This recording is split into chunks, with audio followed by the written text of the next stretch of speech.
जो दरवाजे पर आए हुए अतिथि का सम्मान नहीं करता, उसको जल नहीं पिलाता, उसका मान सम्मान नहीं देता, उसका आतिथ्य नहीं देता, उसके लिए भी एक नरक रखा गया है।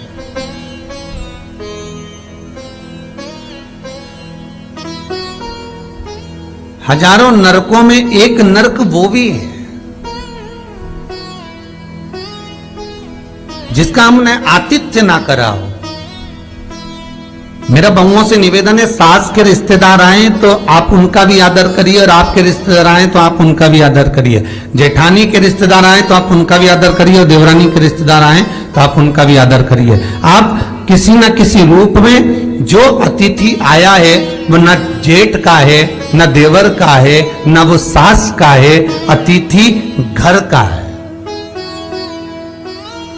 किसी एक व्यक्ति का अतिथि नहीं है।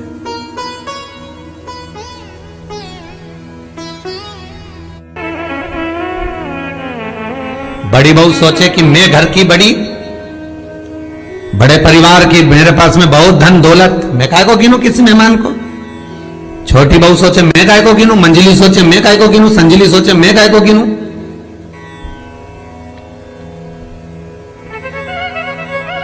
तुम्हारे माँ बाप आए, सास अगर तुम्हारे पिता से, तुम्हारी माता से बात ना करे, देवरानी बात ना करे, जेठानी बात ना करे, तो तुम्हें कैसा लगेगा कि तुम्हारे माँ बाप आए और किसी ने सम्मान नहीं करा। उसी तरह सास के रिश्तेदार आए, तुम सम्मान नहीं करोगी तो उसको कैसा लगेगा। फिर तुम्हारे घर के आए, वो सम्मान ना करे तो तुम्हें कैसा लगेगा। आतिथ्य, घर में कोई भी आए वो सबके लिए। दूसरा क्रम बताया, घर के दरवाजे पर जो तुलसी का पौधा होता है, जीवन में सबसे पहले अगर दुख आता है, तकलीफ आती है, कष्ट आता है, बीमारी आती है, रोग आता है, कोई बड़ा घटना घटने वाली होती है, कोई बड़ा कष्ट आने वाला होता है, तो लक्ष्मी जी से माता पार्वती कह रही है, घर में जो तुलसी का पौधा होता है सबसे पहले घात उसी पर होती है। तुलसी का पौधा सूख जाता है, समाप्त हो जाता है, उसके डालियां मुरझा जाती हैं, नीचे लटक जाती है, मंजरी झुक जाती है, या तुलसी के कुंडे में जो मिट्टी है उसमें फफूंद पड़ जाती है।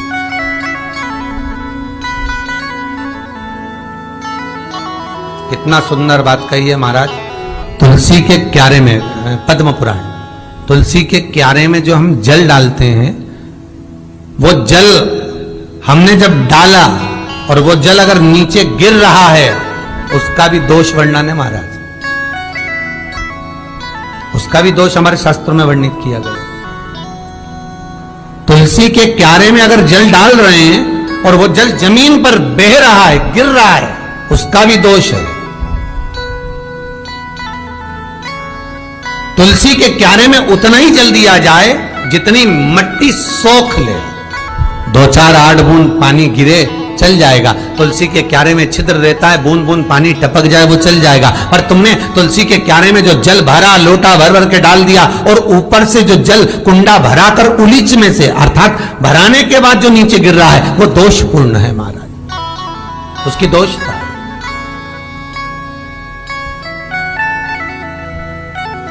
वो दोष देने। तो लक्ष्मी से माता पार्वती जी कह रही हैं कि दूसरा क्रम है घर में वैभव, लक्ष्मी, संपदा, प्रतिष्ठा, यश, आरोग्य को पाने के लिए तुलसी के क्यारे की आराधना, तुलसी के कुंड को नमन करना। तीसरा क्रम कहा, घर में चाहे नल लगा हो, चाहे आरओ का प्लांट लगाओ, पानी का, घर में छोटा छोटा आरओ प्लांट लगा लेता है,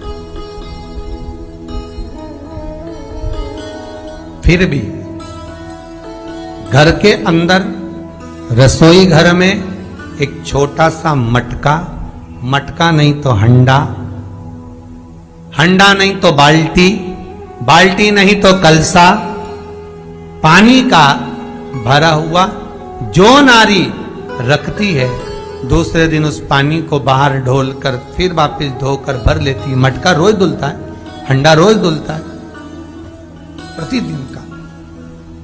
जितना जल उस पात्र में रहता है, भरता है, ऐसे ही घर में संपदा बढ़ती।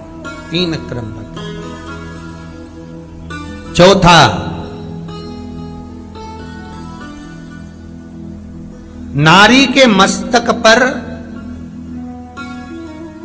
जो चीर होता है, ये पूर्वज, इसी चीर से कथा प्रारंभ हुई थी और वहीं पर पहुंच गई। लक्ष्मी पार्वती के संवाद पर चल रही है महाराज। मस्तक पर जो चीर होता है, मस्तक पर जो वस्त्र होता है, वो वस्त्र पूर्वजों का, पितरों का, कुल देवी देवताओं का आशीर्वाद होता है। ईश्वर महादेव, जो व्यक्ति पथभ्रष्ट होता है, जैसे मदिरा के नशे में पड़ गया, कहीं जुए में पड़ गया, कहीं मांसाहार में पड़ गया, कहीं व्यसन में पड़ गया, कहीं गलत काम में अगर कोई जा रहा है, तो श्रंभेश्वर महादेव के नाम से काली तिल भगवान शिव को समर्पित करी जाती है। महाराज काली तिल को वापस उठाकर ले आते हैं। उसी काली तिल को जो मदिरा का नशा करने वाला होता है या जो गलत व्यसन में डूबा हुआ होता है, उसको वो सुबह के समय अगर नहीं खाता तो भोजन के साथ उसको दिया जाए। श्रंभेश्वर महादेव। एक बेलपत्री का भी बहुत अच्छा प्रयोग है श्रंभेश्वर महादेव का। मदिरा पीने वालों के लिए, मांसाहार, व्यसन में, जुए में, वेश्यावृत्ति में, पर नारी में, गलत जगह पर जो डूबे रहते हैं उनके लिए। पहले की कथा में उसका वर्णन किया है बेलपत्री। श्रंभेश्वर महादेव, एक बार सब बोलेंगे। कौन से महादेव? श्रंभेश्वर महादेव। फिर जम के बोल लो एक बार, श्रंभेश्वर महादेव। जब हमारे घर में क्रोध बढ़ता है या कोई गलत कार्य में जाने लगता है, तो श्रंभेश्वर महादेव का हमें शरणागति लेना चाहिए। श्रंभेश्वर महादेव का पूजन करना चालू कर देना चाहिए।